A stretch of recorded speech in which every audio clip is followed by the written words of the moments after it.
మెరిసే తెల్లని చర్మం కోసం Japanese glutathione fruits flowers extract తో చేసిన ప్రిస్మాస్ గ్లూటా రోసా సోప్.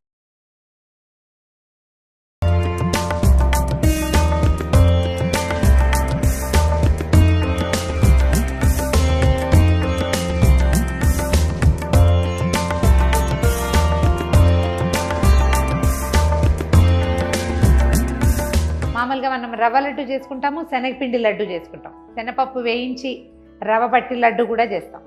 అయితే శనగపిండి రవ్వ రెండు కలిపి లడ్డు, బేసన్ రవ్వ లడ్డు అనుకోండి, చాలా బాగుంటుంది. చేయటం కూడా భలే సరదాగా ఉంటుంది. సింపులే, కొంచెం తక్కువ చేసుకుంటే చకచక అయిపోతుంది కూడా. చేసి చూద్దాం. ఓ మంచి మందపాటి ప్యాన్ ఒకటి పెడదాం. ముందు స్టవ్ వెలిగిద్దాము. దీంట్లో ఒక హాఫ్ కప్పు నెయ్యి, దీనికి నెయ్యి పడుతుందండి. ఇప్పుడు ఇంగ్రీడియంట్స్ చెప్తాను చూడండి.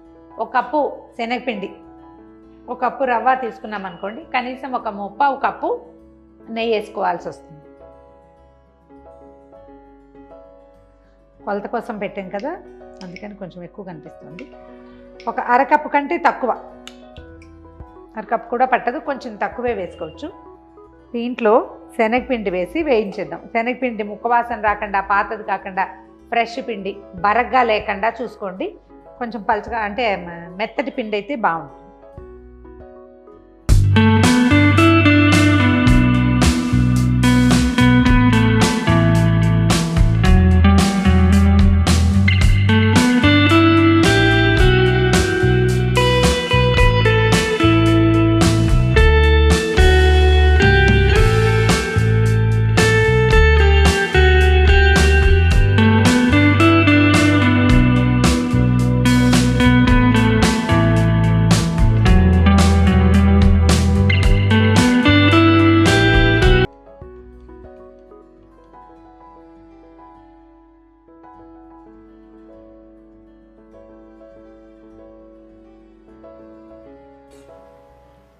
పిండి వేగే కొందికి ఏమవుతుందంటే ఇది పలచబడిపోతుంది అన్నమాట.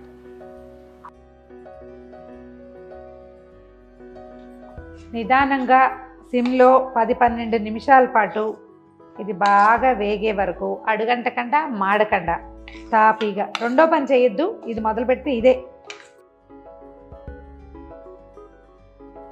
పలచగా అయింది చూడండి, ఇంకొంచెం పలచగా అయ్యేదాకా వేయించాలన్నమాట. దీన్ని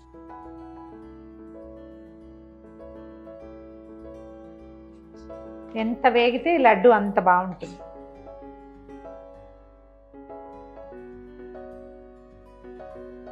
పిండి భావకం పోయి దీనికి రవ్వ భావకం వస్తుందన్నమాట.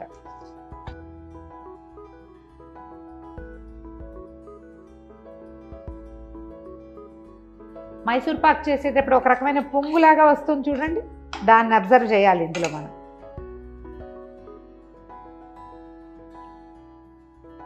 ఇంకా పొంగుతుంది.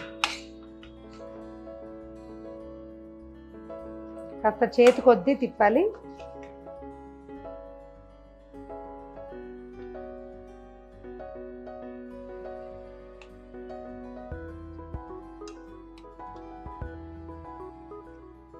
ఇందులో మనం పంచదార వేయలేదు, పాలు పోయలేదు, నీళ్ళు పోయలేదు, అయినా కూడా చూడండి ఎలా వచ్చింది.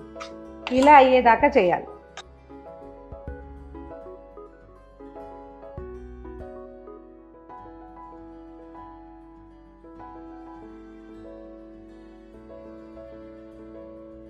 ఇలా పిండి కొంచెం ముదురు రంగు వచ్చి పొంగుతున్న స్టేజ్లో తీసేసేయండి.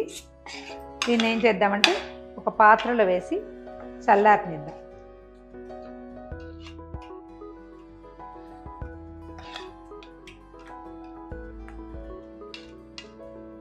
చూడండి ఇట్లా లూజ్గా అయింది, తెలుస్తోంది కదా. ఇలా ఉంటే సరిపోతుంది. మళ్ళీ మూకుడు స్టవ్ మీద పెట్టడం, ఒక 1/4 కప్పుకి కొంచెం తక్కువగా నెయ్యి వేయటం. అంటే ఇందాక అరకప్పుకి తక్కువ వేసాం, ఇప్పుడు 1/4 కప్పుకి తక్కువ వేస్తాం. 1 కప్పు బొంబాయి రవ్వని ఇందులో పోసేది. రవ్వ వాసన లేకుండా ఫ్రెష్గా ఉండేలాగా చూసుకోండి. రవ్వను కూడా దోరగా వేయించుకోవాలి.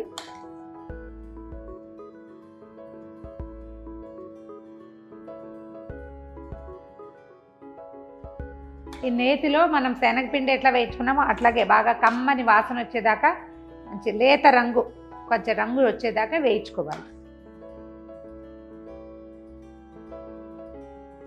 రవ్వ దోరగా వేగిందంటే దీన్ని కూడా మనం చెయ్యి వదిలిపెట్టకుండా వేయించుకోవాలి. కొబ్బరి ఆప్షనల్, కావాలంటే 2 స్పూన్ల డ్రై కొబ్బరి అంటే కొబ్బరి పొడి వేయించి వేసుకోవచ్చు. నేను కొబ్బరి పొడి వేయట్లేదు, శనగపప్పు ఈ రవ్వే బాగుంటుంది. రవ్వని ఇందాకటి పిండిలోనే కలిపేసాను. శనగపిండి పోసి పెట్టాం కదా, అందులోనే దీన్ని కూడా పోసాను.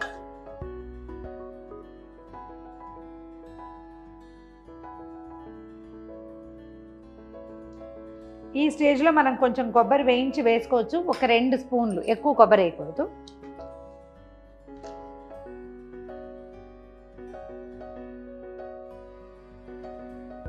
దీన్ని వదిలేద్దాం చల్లారుకు. ఈ లోపల మనం పంచదార పాకం పట్టుకుందాం. 1 కప్పు రవ్వ, 1 కప్పు శనగపిండి పెట్టుకున్నాం కదా, 1 కప్పు ముప్పావు, 1.25 కప్పులు పంచదార వేసుకుందాము.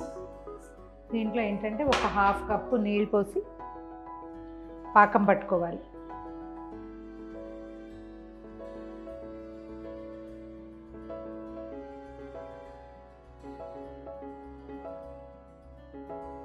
మీడియం ఫ్లేమ్లో ఉంచండి. పంచదార కరిగేదాకా కాస్త కదిపితే గడ్డలు కట్టకుండా ఉంటుంది. 1 తీగ పాకం వస్తే సరిపోతుంది. ఇంకొక నిమిషం ఉంటే చాలు. పంచదార తొందరగా వచ్చేస్తుంది పాకం. ఇది కనిపిస్తుందా? సిమ్లో పెట్టి ఇందాక మనం ఈ పిండి రవ్వ కలిపి పెట్టుకున్నాం కదా, ఇది ఇందులో వేసేద్దాం.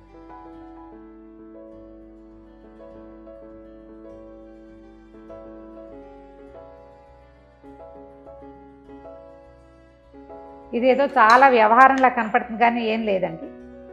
ఈ ముక్కలంతా కలిసేలాగా చేయండి. ఎక్కువ బాగా దీన్ని ఉడికించాల్సిన పని లేదు. జస్ట్ ఇది మొత్తం మనకి ఇందులో కలవాలంతే. ఇది చల్లారాకే మనం లడ్డూలు చేసుకుంటాము.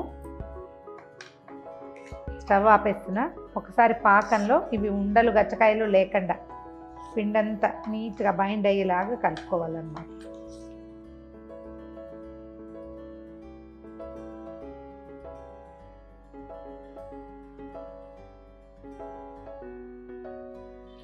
దీన్ని స్టవ్ మీద నుంచి దించి పక్కన పెట్టేయండి.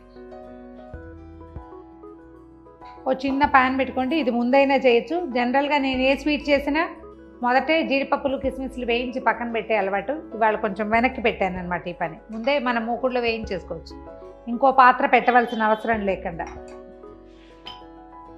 దీంట్లో మనం ఏది అలవాటు ఉంటే అవి వేసుకోవచ్చు అండి. జీడిపప్పులు కిస్మిస్లు కాకుండా చారపప్పులు దొరుకుతాయి, అవి వేసుకోవచ్చు. తర్వాత ఏమో పిస్తాలు, ఉప్పు లేనివి, ఉప్పు లేకుండా ఉండే పిస్తాలు కూడా వేసుకోవచ్చు. కాసిన జీడిపప్పులు, 1 అర డజన్ బాదం పప్పులు ముక్కలు చేశాను. తర్వాత ఏమో కాసిన కిస్మిస్.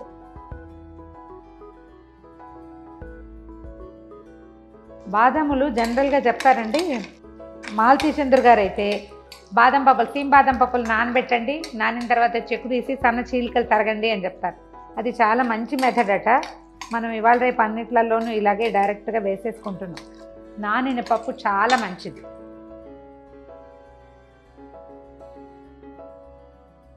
వేగిన బాదాంలు, జీడిపప్పులు, కిస్మిస్ని ఇందులో పోసేద్దాం.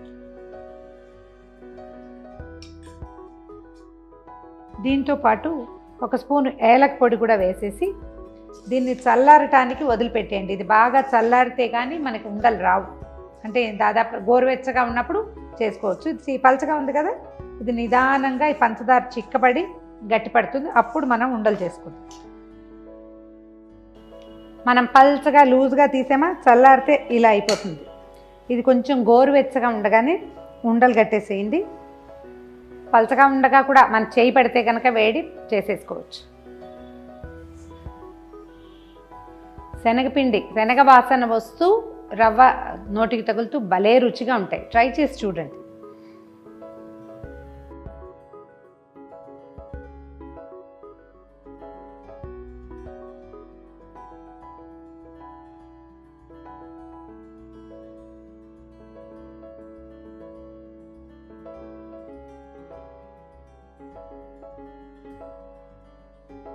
మనం ఇన్ని లడ్డూలు చేసేసాక పిండి డ్రైగా అయిపోయింది, ఉండ బాగా రావట్లేదు, ఇలా అయిపోతుంది అనిపించింది అనుకోండి, ఏం కంగారు లేదు. దీన్ని ఒక్క నిమిషం పాటు నిదానంగా ఒక హాఫ్ స్పూన్ నెయ్యి వేయటం, స్టవ్ మీద పెట్టి కొంచెం గబగబా తిప్పితే వేడెక్కిపోతుంది పంచదార, మళ్ళీ మెత్తబడిపోతుంది, మళ్ళీ ఉండ చేయడానికి వీలవుతుంది. పంచదారతో చేసే ఏ పదార్థమైనా ఇంతే ఈజీగా అయిపోతుంది. చూడండి బాగా కుదిరిన లడ్డూలు, బేసన్ రవ్వ లడ్డూలు రెడీగా ఉన్నాయి. చూడండి ఎలా ఉందో చూపిస్తాను. ఇది చక్కగా చితుకుతుంది ఈజీగా, చూడండి తినడానికి చాలా బాగుంటుంది. ట్రై చేసి చూడండి. కమ్మని శనగపిండి వాసన, అలాగే రవ్వ తాలూకు క్రంచీ టేస్ట్, అంటే కరకరలాడుతూ ఉంటుంది, చాలా బాగుంటుంది. ట్రై చేసి చూడండి. ఈ వీడియో కనుక మీకు నచ్చినట్లయితే లైక్ చేయండి, షేర్ చేయండి. మరిన్ని ఇంట్రెస్టింగ్ రెసిపీస్ కోసం సుమన్ టీవీ మామ్స్ కిచెన్ని సబ్స్క్రైబ్ చేయండి.